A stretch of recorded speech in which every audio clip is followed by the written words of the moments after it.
Alhamdulillah wassalatu wassalamu ala Rasulillah wa ala alihi wa sahbihi wa mawalah wa la hawla wa la quwata illa billahi wa ba'du. Alhamdulillah, di malam hari ini kita masih bisa duduk untuk bertalabul ilmi. Salawat dan juga salam kita hadiahkan kepada Rasul kita Nabi besar Muhammad sallallahu alaihi wasallam, dan kita terus mendoakan pada Allah Subhanahu wa taala semoga Allah menjaga kepada yang telah membangun masjid ini dan juga memakmurkannya. Kita masih bicara seputar puasa. Kalau minggu yang lalu kita bicara tentang keutamaan Ramadan secara umum, maka malam ini kita akan fokus bicara tentang hikmah di balik puasa. Saya tidak hendak bicara tentang hukum fikihnya terlalu lama, tetapi kita akan bicara tentang hikmah-hikmah puasa. Apa saja hikmah-hikmah di balik puasa itu? Ma'asyiral muslimin yang dimuliakan Allah Subhanahu wa taala, tidak panjang mukaddimah, langsung saja. Yang pertama, as-siyamu wasilatun litahqiqi taqwallahi azza wa jalla. Puasa adalah wasilah untuk mewujudkan ketakwaan seorang hamba kepada Allah, dan ini tujuan inti dari disyariatkannya puasa. Bahkan tujuan inti dari seluruh ibadah yang dilakukan di bulan Ramadan, intinya adalah meraih takwa. Dan itu diketahui setelah nanti keluar Ramadan. Apakah setelah Ramadan itu kita semakin giat ibadah, akhlak kita berubah ataukah tidak? Kalau selepas Ramadan kemudian akhlak kita berubah total, ibadah kita juga sama mengikuti kebiasaan Ramadan, berarti Anda sudah mendapatkan tujuan daripada ibadah puasa itu sendiri. Allah berfirman dalam Al-Baqarah 183, ya ayyuhalladzina amanu kutiba alaikumus siyam kama kutiba alal ladzina min qablikum la'allakum tattaqun. Wahai orang-orang yang beriman, diwajibkan kepada kalian berpuasa sebagaimana puasa ini diwajibkan kepada umat sebelum kalian. Hikmahnya la'allakum tattaqun, agar kalian bertakwa. Dan Imam Ibnu Katsir rahimahullahu taala ketika memberikan catatan pada ayat la'allakum tattaqun, agar kalian bertakwa, li'anna as-sawma fihi tazkiyatun lil badani wa tadyikun limasaliki syaitan. Kenapa puasa itu hikmahnya adalah orang menjadi takwa? Kata Imam Ibnu Katsir, karena puasa itu merupakan tazkiyatul lil badan, membersihkan badan, wa tadyiku limasaliki syaitan, dan menyempitkan jalan-jalan daripada syaitan. Ma'asyiral muslimin yang dimuliakan Allah Subhanahu wa taala, di dalam ayat ini Allah Subhanahu wa taala hendak mengisyaratkan kepada kita bahwa hikmah puasa itu dengan badan itu beda. Kalau ruh itu memang diciptakan oleh Allah Subhanahu wa taala dan diletakkan di alam ruh, dan alam arwah itu ada di atas, di alam para malaikat. Sementara badan itu berasal dari tanah, makanya akan kembali kepada tanah. Tapi ruh akan kembali kepada asalnya, diangkat ke langit saat kematian. Sehingga hajatnya ruh itu berbeda dengan hajatnya badan. Kalau hajatnya badan, karena badan itu tercipta dari tanah, maka dia akan berhajat kepada sesuatu yang tumbuh di atas tanah. Dia akan berhajat kepada makanan, baik yang tumbuh di atas tanah, sayur-sayuran, biji-bijian, buah-buahan, atau binatang-binatang yang berada di atas tanah. Itulah hajatnya badan. Tapi kalau hajatnya ruh berbeda. Karena ketika Allah Subhanahu wa taala mengusap pundak Nabi Adam, keluar semua ruh itu. Kemudian diletakkan di alam arwah. Kemudian Allah Subhanahu wa taala berdialog dengan para alam arwah itu dan mengatakan, alastu bi rabbikum, bukankah aku Rabb kalian? Maka semua ruh mengatakan, qalu bala syahidna, ya engkau Rabb kami. Sehingga hajatnya ruh itu dekat dengan Allah Subhanahu wa taala.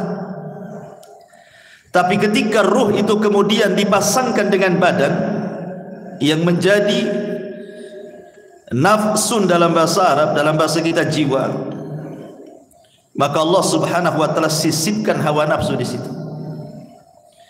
Akhirnya kemudian terkalahkan ruh dengan hawa nafsu terkadang, atau terkalahkan hawa nafsu terkalahkan oleh ruhnya.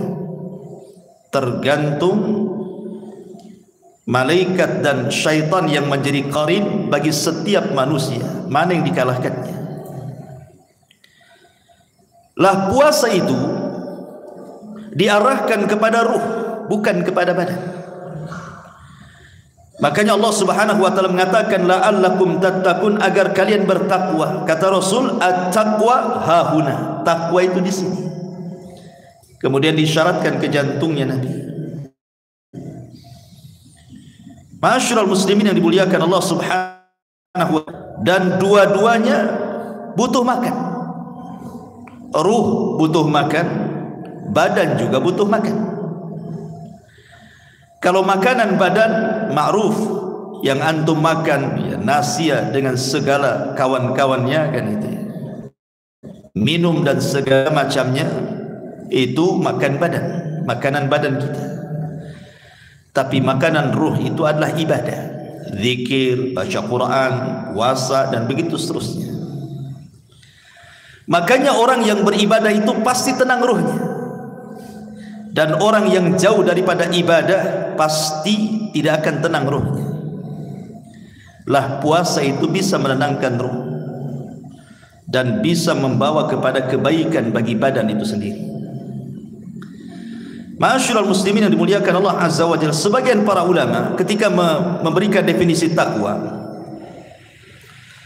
takwa adalah an taj'ala bainaka wa baina 'adzabillahi wiqayah. Takwa itu engkau menjadikan antara engkau dan azab Allah itu benteng. Jadi antara kita dengan azab Allah kita bentengi, kita halangi. Lah penghalang itu disebut takwa. Lah puasa itu bisa menjauhkan kita dari azab Allah Subhanahu wa taala. Jangankan lagi puasa Ramadan, puasa sunnah saja. Nabi sallallahu alaihi wasallam mengatakan, man shama yauman fi sabilillah ba'adallahu wajhahu anin nari sab'ina kharifa. Barang siapa yang berpuasa satu hari saja karena di jalan Allah Subhanahu wa taala, maka cukup wajahnya akan dijauhkan dari api neraka sejauh 70 musim atau 70 tahun perjalanan. Dari sini menunjukkan bahwa di antara hikmah dan juga asrar rahasia puasa adalah puasa wasilah untuk mewujudkan ketakwaan kita kepada Allah Subhanahu wa taala. Ini yang pertama. Dan yang kedua, anna sauma wasilatun ila tarkil muharramati, li'annahu idzan qadat an-nafsu limtina'i anil halali tama'an fi mardatillahi azza wa jal wa khawfan min alimi iqabihi fa aula an tanqada limtina'i anil harami fakana saumu sababan littiqai maharimillahi ta'ala. Yang kedua, puasa itu wasilah seseorang bisa menjauhkan dari hal-hal yang diharamkan Allah Subhanahu wa ta'ala. Karena kalau orang berpuasa itu meninggalkan yang dihalalkan karena mencari keridhaan Allah. Seperti minum. Minum itu boleh-boleh saja, tapi ketika berpuasa jadi tak boleh. Makan itu boleh saja, tetapi ketika berpuasa dilarang pula makan. Melakukan hubungan suami istri itu sah-sah saja, bahkan berpahala, tapi terlarang ketika berpuasa. Kenapa anda menahan diri dari makan, minum dan syahwat? Tidak lain dan bukan kecuali karena mencari keridhaan Allah Subhanahu wa ta'ala. Kalau orang bisa menahan dari perkara-perkara mubah karena mencari keridhaan Allah Subhanahu wa ta'ala, tentu lebih daripada itu kita lebih bisa untuk meninggalkan yang diharamkan. Yang mubah saja ditinggalkan, apalagi yang haram. Maka orang yang berpuasa harusnya wasilah mampu meninggalkan yang diharamkan Allah Subhanahu wa ta'ala. Ini yang kedua. Yang ketiga, anna fi saumi at-taghallub ala syahwati, lianna nafsa idha syabi'at tamannati syahawat, wa idha ja'at imtana'at amma tahwa. Walidha qala an-nabiy sallallahu alaihi wasallam, ya ma'syara syabab, man istata'a minkumul ba'ah falyatazawwaj fa innahu aghaddu lil basari wa ahsanu lil faraji wa man lam yastati' fa alayhi bis saumi fa innahu lahu wijah. Yang ketiga, puasa itu bisa mengalahkan syahwatnya. Puasa itu bisa mengalahkan syahwat. Dan sudah saya jelaskan, syahwat itu ada 4 macam. Yang melalaikan orang dari ibadah zikir kepada Allah itu adalah 4 perkara. Pertama, banyak bicara. Banyak bicara itu bisa melalaikan zikrullah azza wa jalla. Orang yang ngobrol sana sini nggak jelas itu kan, ngobrol sama kawannya kadang seharian dia ngobrol, tak apa yang diobrolkan. Lupa dia dengan baca Quran, lupa dengan zikrullah kan. Yang kedua, fudulut ta'am, banyak makan, banyak minum, akhirnya kenyang, lemas, malas, akhirnya malas ibadah. Dan antum bisa rasakan kan, apabila puasa kemudian maghribnya antum balas dendam, semua antum makan yang di depan antum itu, tarawih itu udah malas antum, udah ngongop saja, nguap, maunya tidur aja kan, karena terlampau kenyang ya. Kemudian yang ketiga, fudulun naum, banyak tidur. Terkadang orang mengira itu banyak tidur makin sehat badannya, tidak juga. Banyak tidur makin malas dia, makin sakit semua badan itu, akhirnya malas untuk beribadah. Kemudian yang ketiga, mukhalathatun nas, banyak bergaul dengan manusia, akhirnya lupa dengan Allah Subhanahu wa ta'ala. Lah, 4 puncak daripada syahwat ini, kata Imam Ibnul Qayyim rahimahullahu ta'ala, bisa dikalahkan dengan puasa. Makanya puasa itu bisa mengalahkan syahwat, karena jiwa itu apabila syabiat, kenyang, tamannati syahwat, maka syahwatnya akan naik ya. Tapi kalau perut itu kosong, lapar, maka bisa tertekan syahwatnya. Makanya dari sini Nabi SAW mengisyaratkan kepada anak-anak muda yang tidak sanggup untuk menikah. Apa solusinya kata Rasul? Puasa. Karena dengan puasa itu kata Nabi SAW, wahai anak-anak muda, barang siapa di antara kalian sanggup menikah, menikah. Tetapi barang siapa yang tidak sanggup, maka berpuasa. Karena itu yang bisa menahan pandangan dan menjaga kemaluannya. Jadi ini yang ketiga, puasa bisa mengalahkan syahwat. Yang ketiga, anna sauma mujibun lirrahmati wal atfi, bahwa puasa itu menjadikan penyebab mudah orang itu disifati dengan sifat rahmat. Jadi timbul kepekaannya, timbul kasih sayangnya, timbul kelembutannya. Karena di antara hikmah puasa itu, kalau betul-betul orang itu mau memikirkan sejenak tentang puasa ini, ketika Anda haus, ketika Anda lapar, ketika Anda menahan syahwat itu, Anda akan terpikir banyak hal. Salah satunya adalah terpikir orang-orang yang mereka berpuasa selama 1 tahun. Siapa mereka? Orang-orang fuqara wal masakin. Terkadang mereka berpuasa, sementara kita ini tidak pernah kelaparan, tapi kita mencoba lapar dengan cara berpuasa, sehingga kita bisa terpikir orang-orang yang mereka tidak makan dan tidak minum karena kelaparan. Timbul perasaan sayang kita kepada mereka, sehingga makin lagi sayang dengan fuqara wal masakin. Tetapi yang paling berat tentu bukan menahan lapar dan minum saja kan. Yang paling berat puasa itu apa? Menahan syahwat. Menahan syahwat itu paling berat. Makanya dalam rumah tangga itu, kenapa Nabi SAW sampai melaknat wanita-wanita yang kalau diajak suami dia tidak mau? Kata Nabi SAW, apabila seorang suami memanggil istrinya ke tempat pembaringannya untuk melakukan hubungan suami istri, tiba-tiba dia menolak, apa kata Rasul? La'anathal malaikah hatta tusbih. Maka wanita itu dilaknat sampai subuh. Kenapa?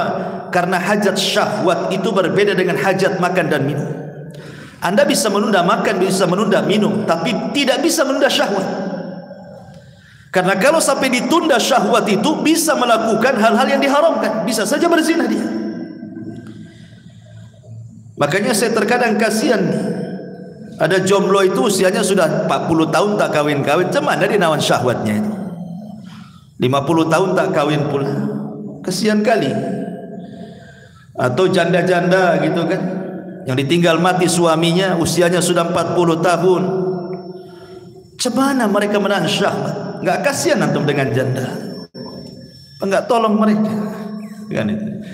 Kan ada hadisnya itu, siapa yang menolong anak-anak yatim dan janda-janda itu, maka nilainya seperti mujahid fi sabilillah.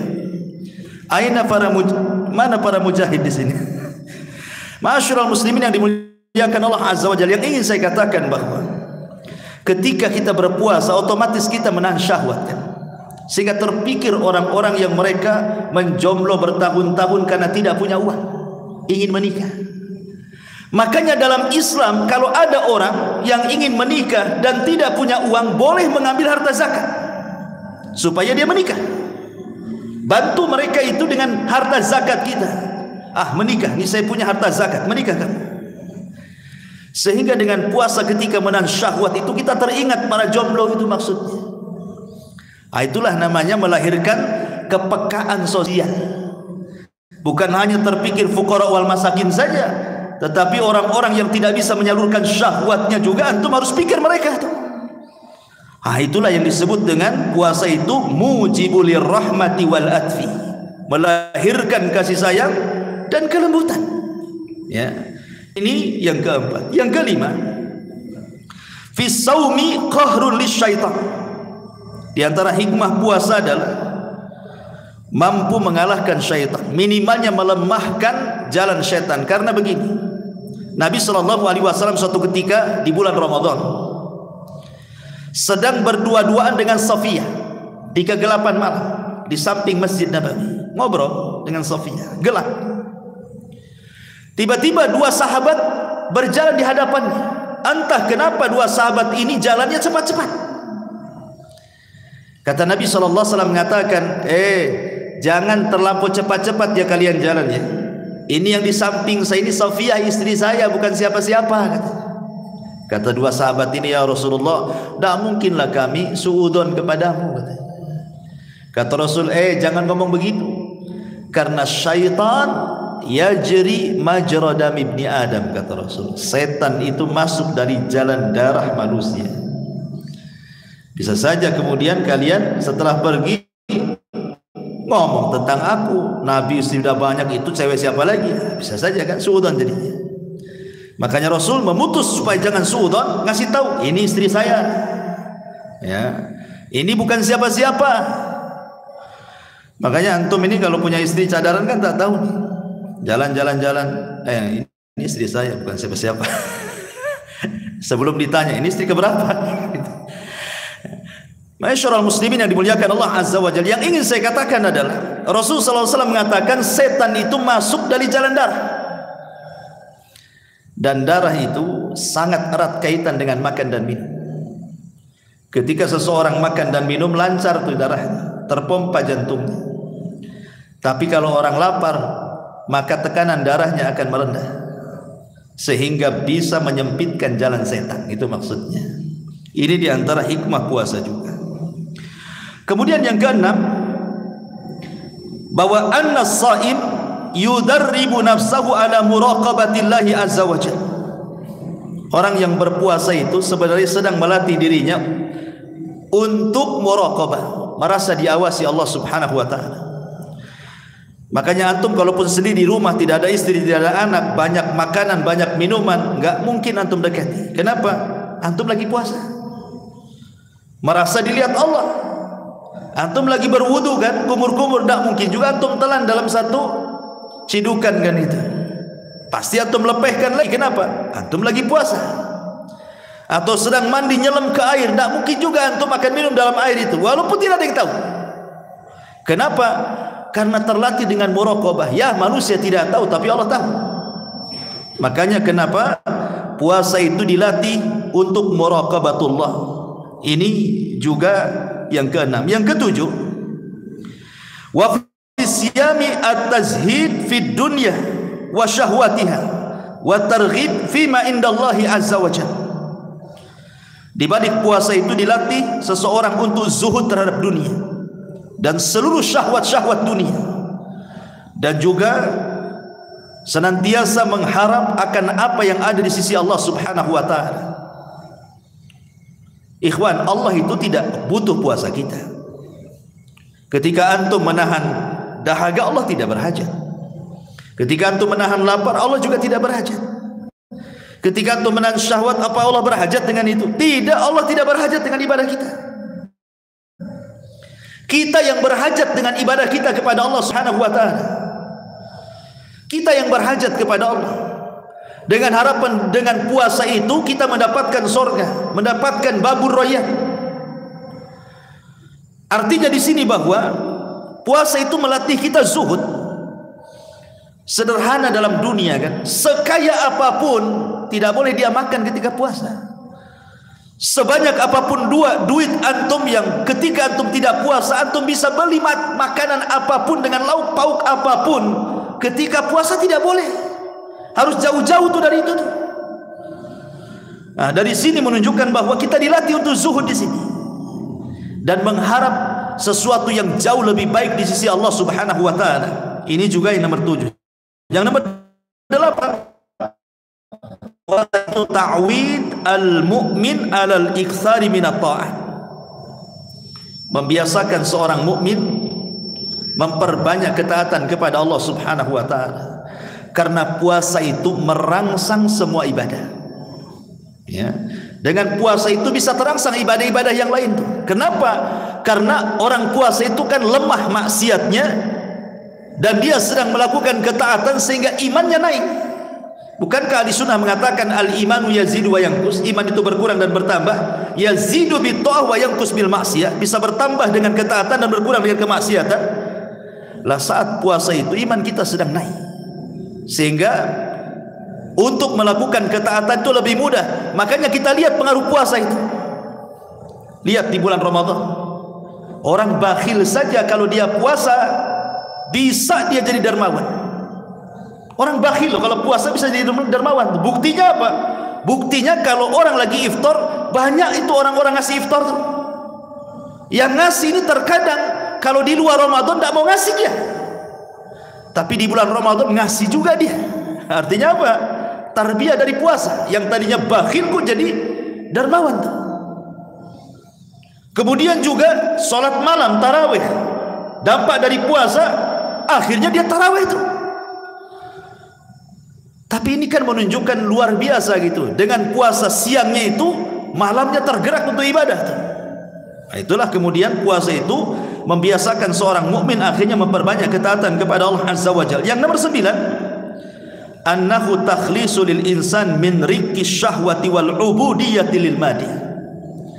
Bisa melepaskan manusia dari penghambaan kepada syahwat dan juga penghambaan kepada al-mada, kepada dunia. Karena kalau tidak puasa kan kadang-kadang orang kuliner itu sudah nggak peduli itu. Saya sih nggak peduli dengan harga Ustaz, yang penting enak. Nah, itu. Sampai-sampai kalau suruh sedekah nih, pamannya lagi Jumatan itu datang kotak infak itu, aduh ngeluarkan 200-300 itu kayaknya berat kali. Paling tinggi 10.000 dah hebat. Tapi kalau makan, Masya Allah, mau 1 juta lo keluar semua dengan gesek-geseknya, dengan nomor pinnya itu, bisa dia. Dia neraktir kawan-kawannya, kok bisa dia? Coba bayangkan. Artinya manusia itu memang terpanggil untuk itu kan gitu. Menghambakan diri kepada urusan syahwat, memperbanyak tidur, memperbanyak makan, memperbanyak ngomong dan begitu seterusnya. Tapi dengan adanya puasa, seolah-olah kita melepaskan dari penghambaan itu semua. Karena bagaimana kita mau makan lagi puasa, tak makan. Kemudian yang lebih hebat lagi, yang nomor 10 adalah puasa ini hikmahnya adalah al-ibtila wal ikhtibar. Ingat, puasa itu adalah ujian dari Allah. Ujian dari Allah. Bayangkan orang suruh lapar, ya, orang suruh haus, menahan syahwat, ini kan ujian dari Allah. Untuk apa Allah Subhanahu wa taala menguji di sini? Supaya Allah Subhanahu wa taala mengetahui siapa di antara kita yang betul-betul beriman dan siapa di antara kita yang dusta keimanannya. Allah uji dengan puasa. Bisa enggak dia berpuasa? Kalau dia lulus puasanya, berarti lulus ujian dia. Tapi kalau tidak lulus puasanya, berarti dia cemen imannya. Makanya puasa itu yang nomor 10, al-ibtila wal ikhtibar. Kemudian yang nomor 11, puasa itu dalam rangka raf'ul darajat. Hakikatnya hendak mengangkat derajat kita, ikhwan. Puasa itu hakikatnya sedang mengangkat derajat kita. Makanya Nabi SAW mengatakan kullu amal ibni adama lahu illa siyam fa innahu li wa ana ajzi bihi. Semua amalan anak Adam itu diserahkan kepadanya kecuali puasa. Puasa itu milikku, aku yang akan membalasnya. Jadi di balik puasa itu ada pengangkatan derajat oleh Allah Subhanahu wa taala. Karena pahala puasa itu disembunyikan Allah. Entah apa maksudnya Allah menyembunyikan puasa itu, tapi di balik itu pasti Allah sedang mengangkat derajat hamba-hambanya. Salat itu dibagi dua. Separuhnya untuk kita, separuhnya untuk Allah.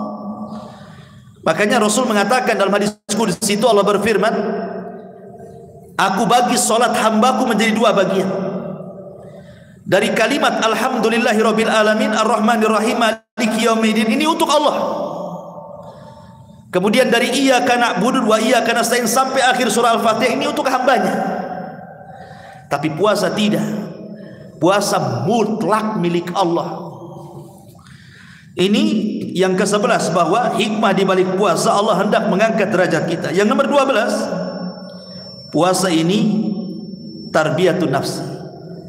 Allah hendak mentarbiyah jiwa kita supaya kita tidak mudah menurutkan hawa nafsu. Makanya dahulu di zaman Umar bin Khattab radhiyallahu anhu, ada seorang sahabat namanya Jabir bin Abdullah radhiyallahu anhu. Jabir bin Abdullah radhiyallahu anhu berjumpa papasan dengan Umar. Kemudian ditanya, ila aina tadhhab ya Jabir? Mau pergi ke mana kau Jabir?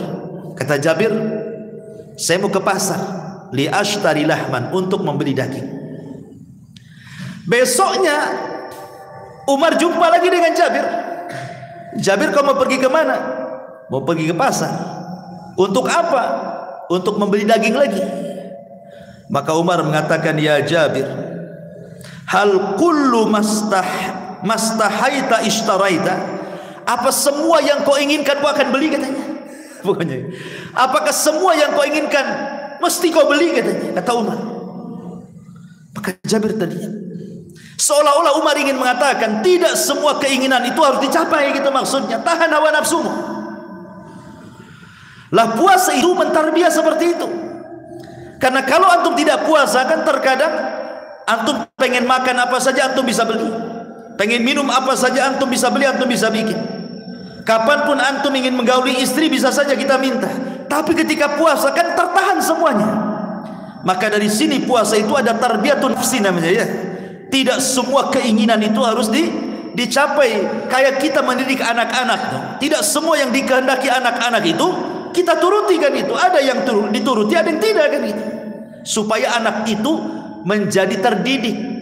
Tapi kalau semua permintaan anak antum kasih, manja jadinya, jahat jadinya anak itu. Puasa itu seperti itu, mentarbiah kita menjadi baik, ya. Ini yang nomor 12. Yang nomor 13, anna sauma wasilatun ila syukrin ni'am. Bahwa puasa itu juga wasilah seseorang lebih bisa mensyukuri nikmat-nikmat Allah Subhanahu wa taala. Karena begini, terkadang nikmat itu baru dirasakan seorang hamba apabila dia merasakan kebalikannya. Orang baru bisa merasakan nikmat aman kalau pernah hidup di negeri konflik, atau kalau pernah orang itu merasa terkena musibah, bencana besar, rumahnya roboh dan begitu seterusnya. Kemudian dia pindah dari situ, kemudian Allah balikkan lagi kekayaannya, baru dia terpikir enaknya nikmat itu. Lah begitu juga puasa. Antum baru terpikir enaknya minum karena sebelumnya satu hari antum tak minum. Ketika minum itu, wah rasanya zahabat doma'u wabtallatil uruq, katanya. Telah hilang haus dan terbasahi tenggorokan. Kan doanya kan itu, ya. Doa ketika berbuka, zahabat dhama'u wabtallatil uruq wa thabatal ajru insyaallah. Nikmat ketika minum itu. Mandang makanan saja, kalau sudah maghrib itu dah sibuk kita itu. Kapan maghrib kan itu. Kayaknya lezat karena lapar. Terkadang kita ini baru bisa merasakan nikmat itu kalau diuji dulu oleh Allah Azza wa Jalla dengan kebalikannya. Lah ketika kita minum seharian kita haus, ketika kita makan seharian kita kemudian lapar, kemudian kita merasakan nikmat saat minum dan saat makan, itulah kita terasa nikmat. Itu diingatkan dengan syukur nikmat di situ. Ya, ini contoh saja. Ya. Kemudian yang 14, asyamu madrasatun khuluqiyatun. Bahwa puasa itu madrasah khuluqiyah. Maksudnya mencetak orang-orang yang berpuasa itu melahirkan akhlak yang banyak. Karena orang yang berpuasa itu dijelaskan dalam sebuah hadis Nabi SAW, idza kana saumi ahadikum fala yarfath wala yafsuq wala yaskhab wala yajhal, kata Rasul kan itu. Apabila salah seorang di antara kalian berpuasa, jangan melakukan kefasikan, mengeluarkan kata-kata kotor, bahkan jangan berteriak-teriak, bahkan jangan melakukan kejahilan. Jadi orang yang berpuasa itu jangan lagi bicara tentang mengerjakan yang fasik, yang haram, yang tidak ada dosa pun tidak boleh dilakukan, seperti berteriak-teriak. Anda ini seorang pedagang nih di pasar, berteriak-teriak sambil nawarkan dagangan-dagangan itu. Ya kalau lagi puasa kecilkanlah volumenya tuh, yang teriak-teriak. Apalagi kalau di bandara kan atau di pelabuhan orang jual tiket itu teriak-teriak gitu ya. Oke lah di luar puasa. Kalau puasa kurangilah volume itu, nanti batal teriak-teriak. Ataupun walajal, melakukan kebodohan. Melakukan kebodohan itu apa? Lagi puasa jalan sana jalan sini, ngabuburit sana ngabuburit sini. Ini kan kebodohan ini namanya. Karena orang yang berpuasa itu mulai terbit matahari, terbit fajar shadiq sampai terbenam matahari itu, setiap detiknya itu dinilai pahala. Jadi kalau antum naik taksi ada argonya itu jalan tuh argonya. Dari mulai terbit fajar sampai terbenam matahari itu. Jadi kalau seandainya ada 1 jam 2 jam ketika antum berpuasa melakukan hal-hal jahil gitu ya, tidak ada manfaatnya sama sekali, ke sana kemari menghabiskan waktu, mancing umpamanya kan, mancing 1 hari. Kalau mancing sambil zikir ya bagus lah kan, sambil ngapal Quran, tidak. Mancing dengerin dangdut pula aja baik kan. Masyaallah muslimin yang dimuliakan Allah Azza wa Jalla, jangan sampai seperti itu, karena puasa itu sebenarnya melahirkan akhlak yang banyak. Ini hikmahnya. Kemudian yang nomor 15, as-siyamu yaksibul badan as-sihhata wal quwwah. Bukan hanya itu saja, puasa itu bisa menyembuhkan banyak penyakit karena melahirkan kesehatan dan kekuatan. Seperti disebutkan, puasa itu bisa mengkontrol gula darah. Puasa itu bisa mengurangi peradangan. Puasa itu bisa meningkatkan kesehatan jantung. Puasa itu bisa meningkatkan fungsi otak. Puasa itu bisa membantu menurunkan berat badan. Puasa itu bisa meningkatkan hormon pertumbuhan. Termasuk juga puasa bisa mencegah kanker. Dan banyak lagi, tanya dokter yang lebih paham soal khasiat daripada puasa. Dia bisa menyehatkan badan. Yang nomor 14, tarbiyatun nafsi ala taubah.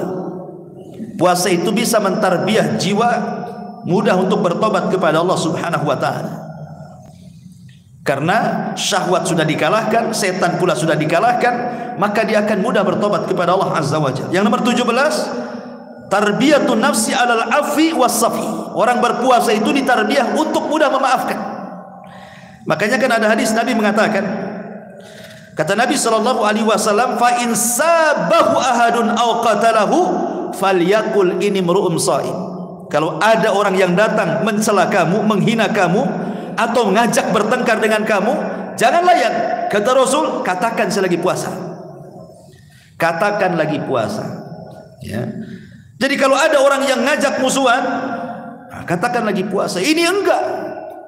Karena sekarang kan orang ini kadang-kadang musuhan tidak berhadapan, karena semua bermain di alam gaib masalahnya kan. Lewat handphone sekarang ini, di grup-grup WA, kadang-kadang di komen-komen di Facebook, komen-komen di YouTube. Antum pula berdebat di situ. Apalah antum didebatkan di situ? Berdebat di komen itu. Padahal kata Rasulullah, kalau ada orang yang nyerang kamu, yang menghina kamu, yang merendahkan kamu, yang ngajak tengkar dengan kamu, katakan ini mru'un shaim, saya lagi puasa, jangan dilayan. Kan itu. Ini sengaja dilayan. Yang lebih parah lagi puasa pula dia kemudian menyebar berita-berita hoax. Ini tahun politik, hati-hati. Kadang-kadang kita ini terbawa dengan tahun politik. Hari-hari ketika puasa yang ditongkrongi itu YouTube berita politik. Belum tentu benar, kadang-kadang hoax, kadang-kadang provokasi, kadang macam-macam kan. Ini kan kesalahan kita.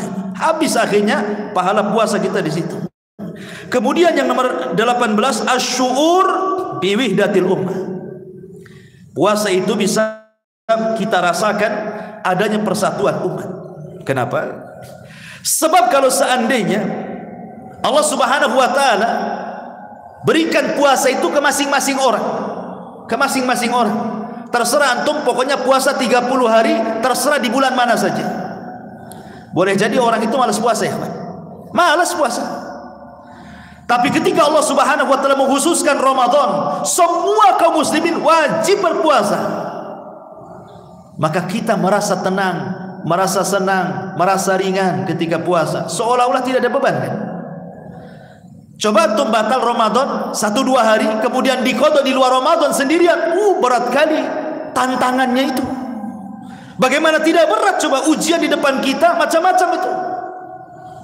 Ada jus jeruk, jus apel, cendol depan kita. Kalau puasa sendiri kan. Tapi kalau puasa rame-rame kan tenang kita. Makanya ada perkara-perkara terkadang iman itu baru terbentuk kalau berjamaah. Khusyuk saya kayaknya.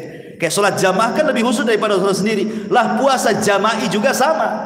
Lebih khusyuk, lebih bisa, lebih senang, lebih tenang, lebih ringan dibandingkan puasa sendiri. Maka di sini ada perasaan wihdatul ummah, persatuan umat. Kemudian yang nomor 9, as-saumu tarbiyatul sabri. Puasa itu bisa melahirkan sabar, bahkan tingkatan sabar yang paling tinggi sekalipun, as-sabru 'ala ta'ah, as-sabru 'anil maksiyah, as-sabru 'alal qada'i wal qadar. 3 kesabaran ada pada puasa.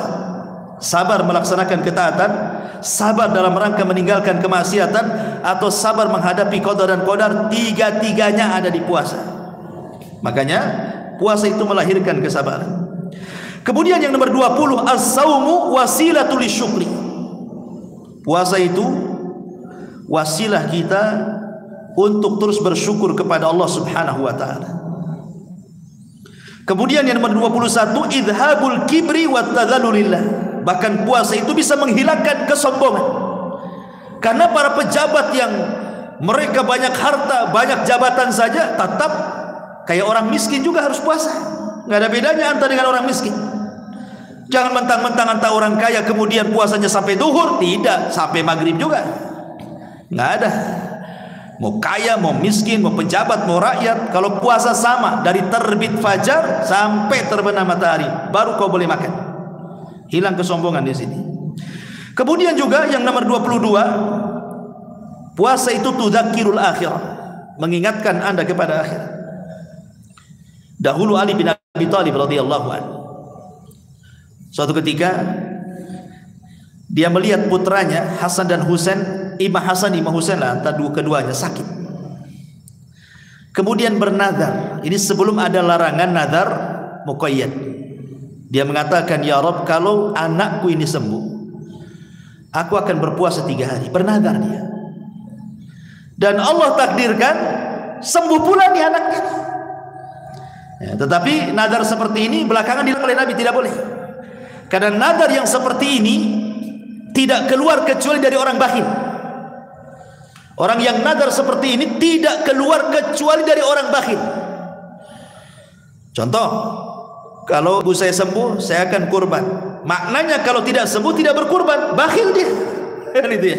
Makanya Rasul mengatakan, nazar yang seperti ini tidak keluar kecuali dari kebakhilan. Jangan nazar seperti ini. Nazar saja mutlak karena Allah. Jadi Ali radhiyallahu anhu bernazar, sembuh pula kedua anaknya. Akhirnya dia harus memenuhi nazarnya, puasa 3 hari ayam berturut-turut. Di hari yang pertama dia berpuasa. Fatimah bekerja dengan orang Yahudi. Kemudian pulangnya membawa upah dari orang Yahudi itu, makanan lezat. Ketika datang waktu maghrib, Ali mau makan karena mau berbuka, tiba-tiba pula diketuk pintunya. Pas dibuka rupanya anak yatim, lapar. Kemudian Ali mengatakan kepada Fatimah, ya Fatimah, bagaimana kalau makan ini kita berikan kepada dia? Kata Fatimah, terserah. Akhirnya diberikan kepada anak yatim. Terpaksa Ali hanya makan tamar, kurma kering dengan air putih saja. Besok dia puasa lagi. Fatimah bawa makanan enak lagi, kesukaan Ali radhiyallahu anhu suaminya. Ketika mau dimakan diketuk pula pintunya. Pas dibuka rupanya orang miskin, lapar. Kata Ali kepada Fatimah, ya Fatimah, kasihkan aja lah sama orang miskin ini, kasihan dia lapar. Kata Fatimah, terserah. Akhirnya Ali pun tidak makan makanan enak, kembali makan tamar. Hari ketiga dia puasa lagi, Fatimah bawa makanan enak lagi. Ketika mau makan, mau iftar, rupanya diketuk pula tuh pintunya. Pas dibuka tawanan perang, orang kafir, lapar. Akhirnya kata Ali, gimana kalau kita makan ini kita kasihkan dia? Kata Fatimah, terserah, dikasihkan. Akhirnya makan tamar lagi. Dari sini turun ayat, yufuna bin nadri wa yakhafuna yawman kana syarruhu mustatira wa yut'imuna at-ta'ama ala hubbihi miskinan wa yatiman wa asira innama nut'imukum liwajhillah la nuridu minkum jazaan wala syukura inna nakhafu min rabbina yawman abusan qamtarira fawaqahumullahu syarra dhalikal yawm wa laqahum nadratan wa surura. Turun ayat ini kepada Ali. Mereka, maksudnya Ali dan keluarganya, memenuhi nazarnya dan takut akan satu hari yang azabnya akan merata kemana-mana nanti pada hari kiamat.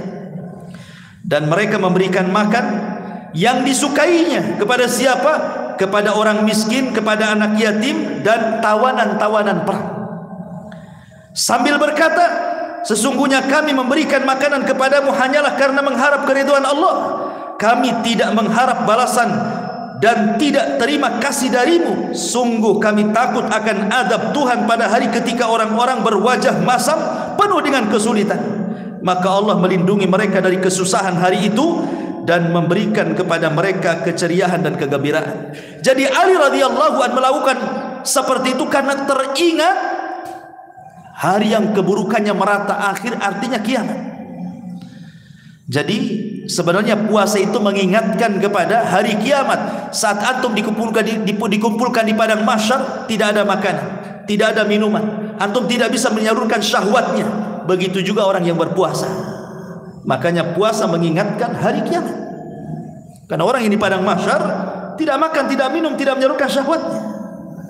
Ini yang nomor 22. Yang nomor 23, puasa itu mukhalafatul kufar. Hakikatnya puasa itu sebenarnya dalam rangka kita sedang menyelisih orang kafir. Kenapa puasa itu menyelisih orang kafir? Karena setiap umat itu diwajibkan puasa kepada mereka, kan? Kama kutiba alal ladina min qablikum. Yahudi berpuasa, Nasrani juga berpuasa. Cuman beda puasa mereka dengan kita. Puasa mereka nunggu, kalau buka itu nunggu gelap, kemudian bintang muncul, baru mereka buka. Dan tradisi Yahudi diikuti Syiah. Orang Syiah itu, kalau mereka puasa, kemudian datang waktu maghrib tidak langsung berbuka, nunggu gelap sampai bintang muncul baru makan. Itu puasanya orang Yahudi itu. Kemudian mereka tidak pernah sahur. Makanya Nabi SAW mengatakan, faslu ma baina siyamina wa siyami ahlil kitab akalat sahur. Perbedaan puasa kita dengan puasa ahli kitab, dimakan sahur. Artinya kalau antum sahur, hakikatnya antum sudah menyelisih puasanya ahli kitab. Dan ketika antum berbuka pas maghrib, ketika terbenam matahari langsung berbuka dan tidak menunggu malam, hakikatnya antum sedang menyelisih orang kafir. Maka hikmah di balik puasa itu hakikatnya adalah anda sedang menyelisih orang kafir, dan itu bentuk kejayaan kaum muslimin. Ini hikmah yang ke-23. Hikmah yang ke-24, an-nasyam yaj'alu sahibahu yaltazimu al-ifata fi kulli syai'in. Puasa itu melahirkan iffah, menjaga kehormatan. Karena menahan syahwat kan itu. Menjaga kehormatan sehingga tidak liar pandangannya, tidak liar cara berfikirnya, karena dia sedang puasa. Ya. Dan tentu yang terakhir, yang nomor 25, puasa itu adalah satu-satu ibadah yang mengajarkan keikhlasan. Kata Zubair ibn Awam radhiyallahu anhu mengatakan, man istata'ah minkum an yakuna khib'un min amalis salihin falyaf'al. Apa kata Zubair? Siapa di antara kalian yang mampu untuk menyembunyikan amalannya, yang tahu hanya anda dengan Allah saja, lakukan. Karena orang yang menyembunyikan amal saleh itu akan melahirkan banyak kebaikan, akan menghilangkan banyak kesulitan, akan menjadikan doa-doa anda terkabulkan. Lihat orang-orang yang dalam gua, terjerembab dalam gua, tertutup lubangnya, akhirnya bingung mau keluar, tidak bisa. Tiga-tiga sepakat untuk apa? Tawasul. Dengan cara apa? Dengan cara memberikan amal soleh yang tidak ada yang tahu kecuali dia dengan Allah saja. Akhirnya terbuka tuh pintu gua tuh. Lah, puasa itu salah satu amalan yang tersembunyi, yang tahu hanya kita dengan Allah saja. Karena tidak ada tandanya. Lain dengan sholat, nampak tasyahudnya, nampak rukunya, nampak sujudnya. Lain haji, ada manasiknya. Lain zakat, ada hartanya ditenteng. Tapi puasa tidak ada yang tampak dari badan kita, kecuali kalau antum bicara saya puasa, baru orang tahu. Kalau anda tidak ngomong saya puasa, tidak tahu, berarti anda sedang mengamalkan satu amalan yang hanya tahu anda dengan Allah subhanahu wa ta'ala. Dan itu amalan luar biasa. Karena dosa yang tersembunyi itu bahaya. Kalau antum melakukan dosa yang tidak ada tahu kecuali antum dengan Allah saja, itu bisa menghapuskan pahala sebesar gunung Tihamah. Kata Nabi, nanti pada hari kiamat ada orang yang didatangkan di hadapan Allah membawa pahala sebesar gunung Tihamah. Faja'alaha haba'an mansura. Allah jadikan pahala itu lebur, habis semuanya. Ketika ditanya, kok bisa wahai Rasul? Ya, karena dia kalau bersendirian, dia merobek keharaman-keharaman Allah. Dia berbuat dosa yang tidak ada yang tahu kecuali dia dengan Allah Subhanahu wa taala saja. Sebagaimana dosa kalau dilakukan sembunyi-sembunyi bisa menghilangkan banyak amal, maka pahala yang dilakukan sembunyi-sembunyi bisa menambah amal. Ini 25 hikmah puasa. Baik, kita masuk pada asrar asyam. Apa rahasia puasa? Puasa itu dibagi menjadi 3. Ada yang disebut dengan saumul umum atau disebut dengan saumul awam. Puasanya orang umum, orang awam. Ya. Yang kedua ada namanya saumul khusus. Puasa khusus yang disebut dengan saumus salihin, puasanya orang-orang saleh. Kemudian yang ketiga saum khusus, saum khususil khusus, saum khusus di atasnya khusus lagi, lebih khusus daripada khusus. Itu mungkin tingkatannya para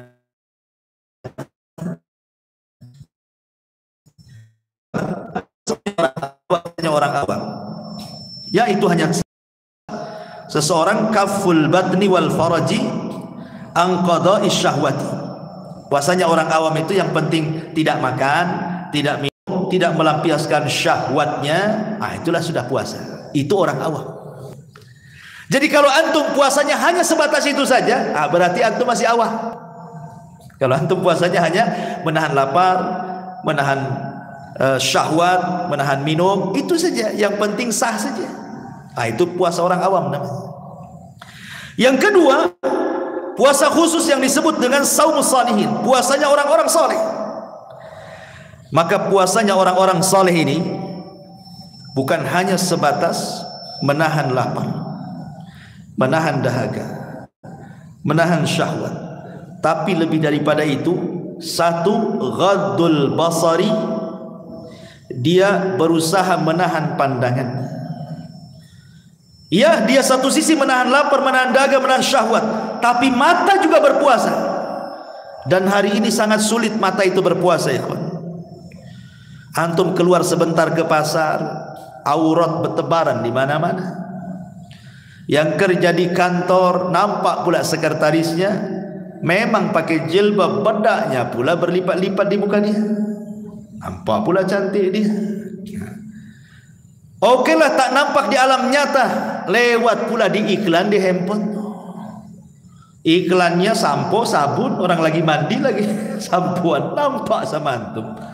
Makanya kalau bisa sudahlah tutup handphone itu selama Ramadan, supaya jadi puasanya orang soleh.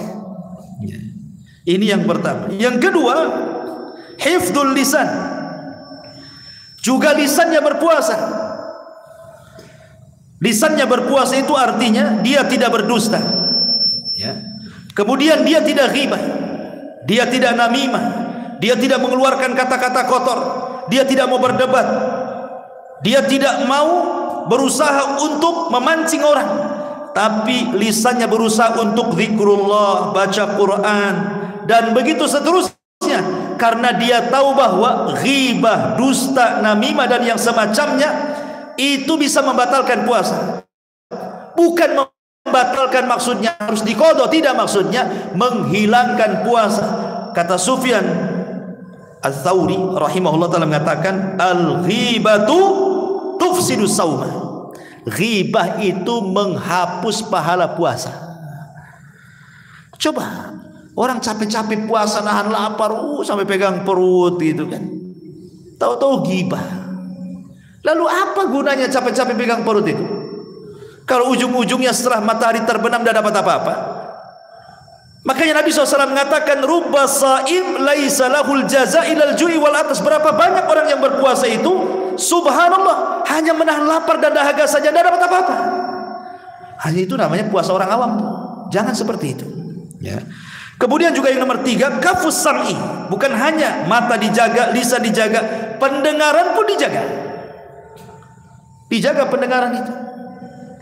Karena sekarang ini kadang-kadang nengok YouTube kan kadang-kadang bukan visual, yang ditengok bukan gambarnya. Kita naik mobil taruh gitu, suaranya yang masuk ke telinga. Seperti ada orang menghabiskan puasa itu dengan mendengarkan musik. Ya Allah, 4 madhab mengharamkan musik. Ma'asyiral muslimin yang dimuliakan Allah Subhanahu wa taala. Kemudian juga yang nomor 4, kaffu baqiyatil jawari. Kemudian berusaha menahan seluruh anggota badan, jangan digerakkan ke tempat yang haram. Kemudian juga yang nomor 5, alla yastakthir minat ta'amil halali waqtal iftar. Ketika datang waktu iftar, jangan berlebihan memakan walaupun itu halal, karena akan mempengaruhi ibadah malam. Lagi iftar semua dimakan gitu ya. Karena kalau waktu ngabuburit, masuk pula ngabuburitnya ke pasar kaget, nampak yang hijau, yang kuning, yang merah, yang dibeli semua ya. Ketika buka dimakan semua, diminum semua. Akhirnya waktu, jangankan nunggu tarawih, maghrib saja yang jelas-jelas wajib dan nguap-nguap dia. Kayak ular sawah habis makan, maunya tidur saja, bahaya ya. Kemudian juga yang nomor 6, ayyakuna qalbuhu ba'dal iftar mu'allaqan muttarriban bainal khaufi war raja. Kemudian ketika setelah dia berbuka, hatinya dipenuhi dengan takut dan mengharap. Jangan-jangan puasa hari ini gak diterima, jangan-jangan puasa hari ini tidak diterima. Gitu ya. Itu puasanya orang soleh, takut kalau puasa 1 hari gak diterima. Kemudian yang terakhir ya, berdoa kepada Allah Subhanahu wa taala agar 1 hari saat puasa itu betul-betul semua ibadah, entah baca Quran saat puasa, entah zikir saat puasa, entah silaturahim, entah apa ibadah saat puasa, diterima oleh Allah Subhanahu wa taala. Lah ini disebut puasanya orang soleh, yang disebut dengan saumul khusus namanya ya. Kemudian yang terakhir namanya saum khususil khusus namanya. Ini puasanya para nabi. Memang betul-betul semua berpuasa. Ini puasanya tingkat tinggi lah, mungkin puasanya para siddiqin, muqarrabin, para anbiya wal mursalin, yang betul-betul mereka berpuasa karena Allah Subhanahu wa ta'ala. Kemudian yang terakhir yang kita akan bahas, 10 orang yang ditolak puasanya. Ini yang penting. Ada 10 orang yang ditolak puasanya. Sudah capek dari pagi dia nahan lapar, nahan haus, nahan syahwat, tapi dia diterima puasanya. Kok bisa? Maka 10 orang ini mau jungkir balik puasanya nggak akan diterima. Siapa 10 orang ini? Yang pertama, al-musyrik, orang musyrik. Maka jangan datang ke dukun saat puasa. Ramadan, hilangkan jimat-jimat, tangkal-tangkal itu, buang, ambil, bakar, lempar ke lautan. Hilangkan. Jangan melakukan kesyirikan di bulan Ramadan, karena syirik itu membatalkan amal dan menolak puasa. Lain asyrakta la yahbatanna amaluka. Kalau engkau melakukan kesyirikan, habis semua amal sak puasa-puasanya. Yang kedua, munafik. Orang munafik, hindari sifat nifak.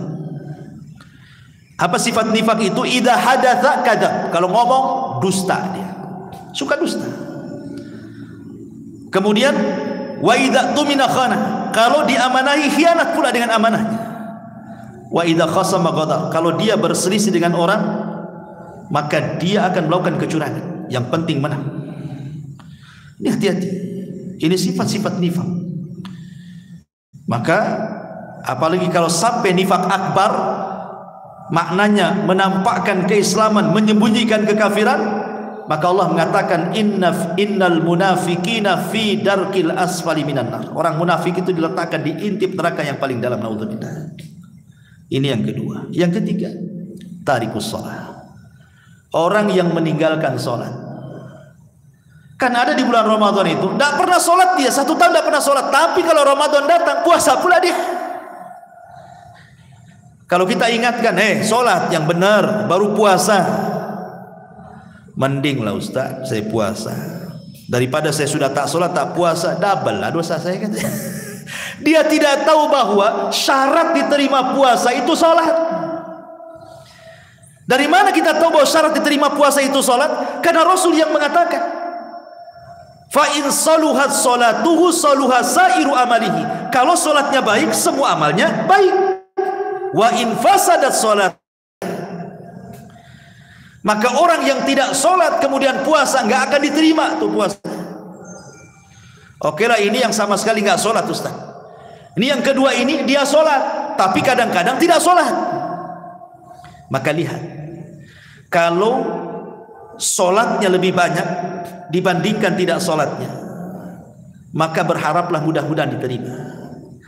Tapi kalau salatnya lebih banyak ditinggalkan dibandingkan dilakukan, maka dipastikan tidak diterima. Karena Ibnu Taimiyah, Syekhul Islam Ibnu Taimiyah rahimahullah taala mengatakan, man tarakas salata jumlatan faqad kafar. Siapa yang meninggalkan salat lebih banyak dibandingkan melakukannya, kafir dia. Orang kafir diterima amalannya? Enggak. Ya. Ini yang ketiga. Keempat, ya.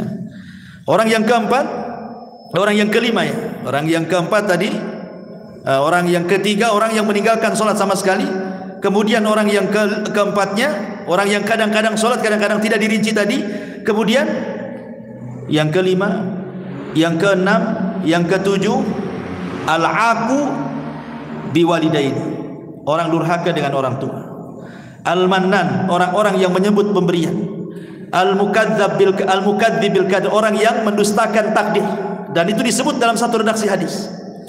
Nabi sallallahu alaihi wasallam mengatakan, salasun atau salasatun la yaqbalullahu lahum sarfan wala adlan.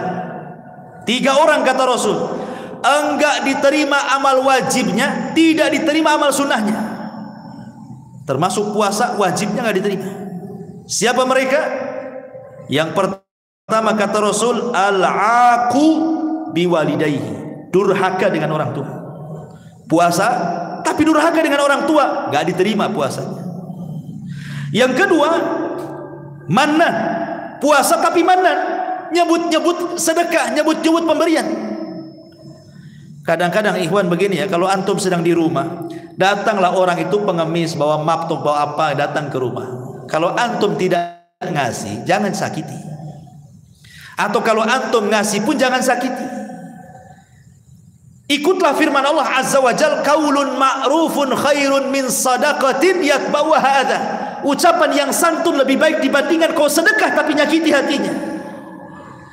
Bawa nih amplop, map ke rumah. Antum kasih 50 sambil dibanting. Jangan kau datang lagi ke sini. Sakitlah hati dia. Kalau enggak mau ngasih, itu lebih baik bilang saja, Pak, maaf ya Pak, kan itu. Saya belum bisa ngasih. Kan senang ngomong gitu kan. Ya. Pula antum kepo. Mana itu tanda tangan RT-nya? RW-nya? Kok di mana? Jangan kau nipu. Lah, antum ngapain antum interogasi orang? Ngasih, alhamdulillah. Enggak ngasih, jangan nyakiti orang. Ya.